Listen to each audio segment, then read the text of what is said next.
Espace TV. Espace TV, les 10 minutes.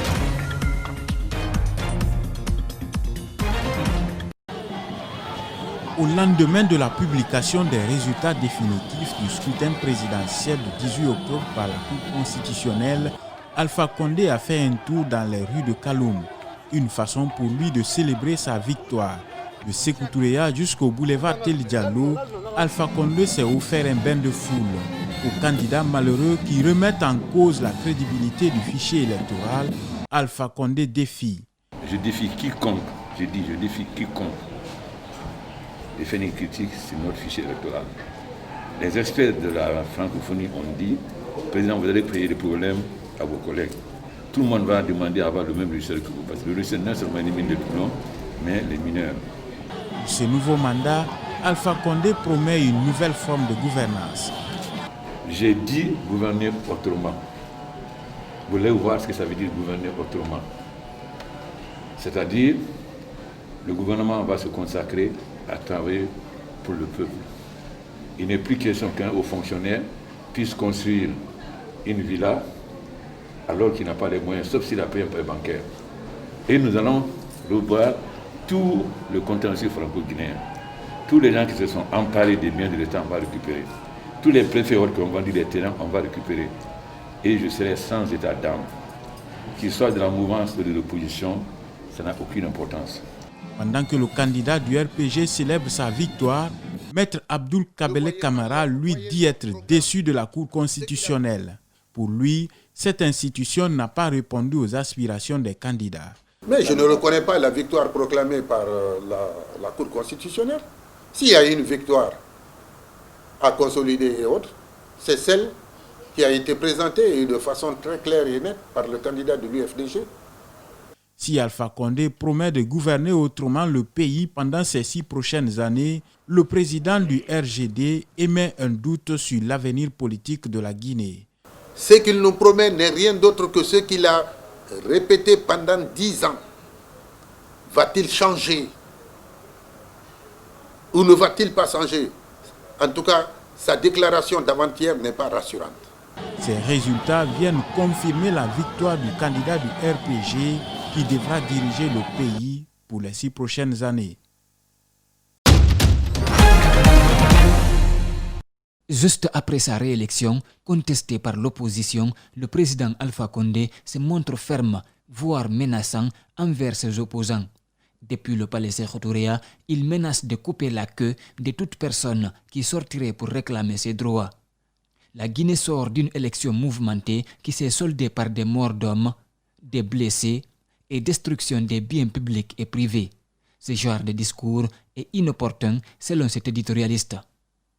Malheureusement, celui que j'ai entendu, c'est un président qui désacralise même le moment. Voyez-vous, un président de la République qui est élu pour le 3e mandat, qui vient et qui ne sait pas que le moment est symbolique.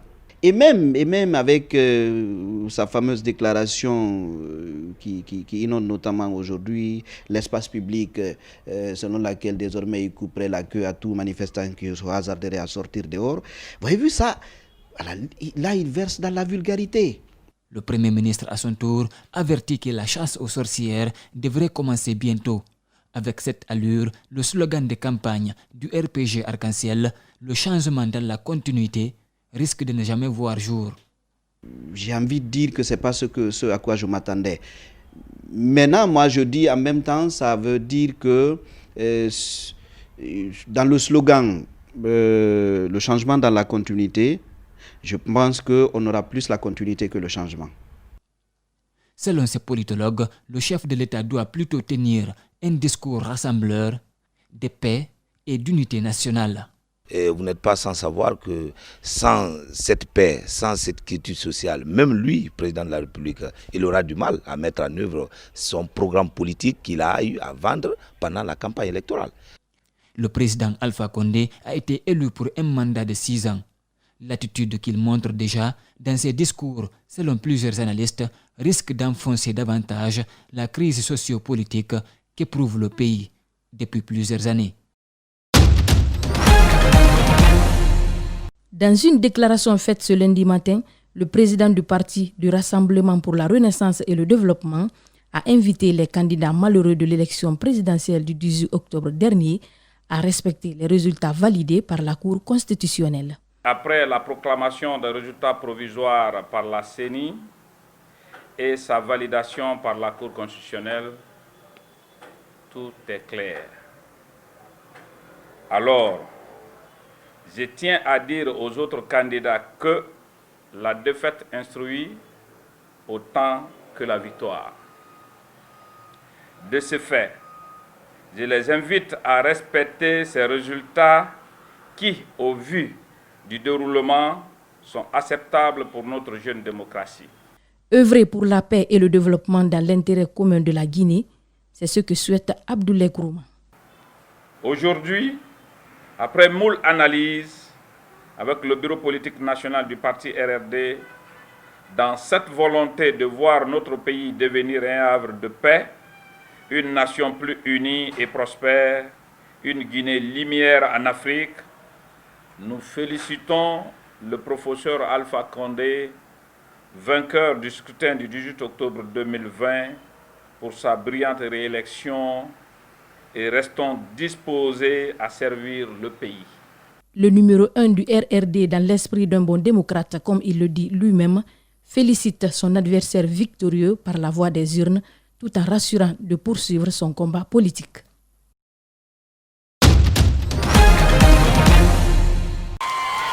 Gimbaya Kankarefour, secteur 1 en manque d'électricité depuis un mois. Pourtant, le courant est régulier dans les secteurs et quartiers voisins. Gardant leur mal en patience, les populations du secteur 1 de Gimbaya prennent d'assaut la rue pour réclamer l'électricité dans leur foyer.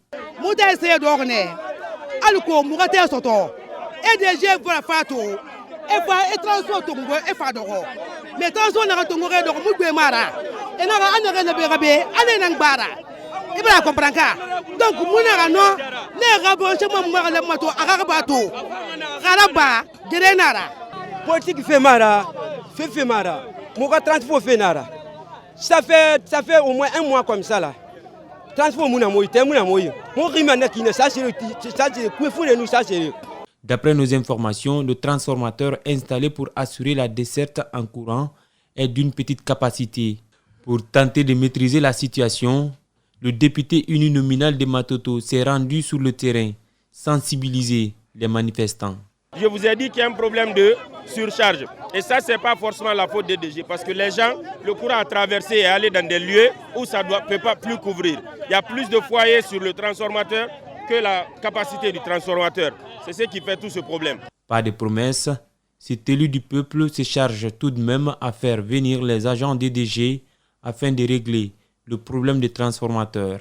Je ne promets pas un transformateur, je promets juste que je vais appeler EDG pour que EDG prenne les dispositions.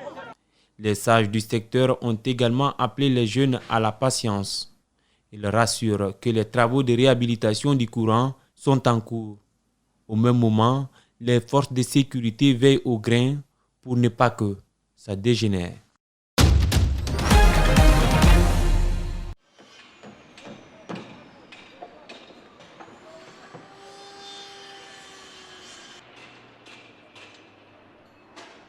Plus de 4 millions d'emplois d'actifs en France auraient été en danger. Donc oui, il était absolument nécessaire que le BTP et toute la filière de la construction, aujourd'hui, soient ouverts et soient sur les chantiers.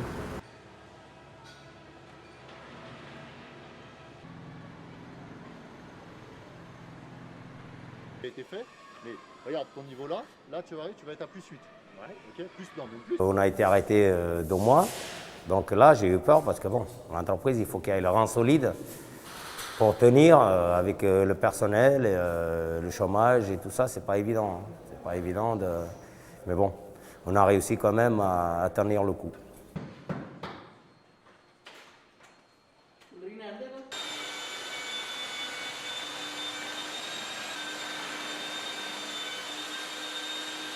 Donc là, on a fait fabriquer des panneaux qui sont dispatchés sur l'ensemble du site, qui montrent l'ensemble des prescriptions sanitaires à respecter.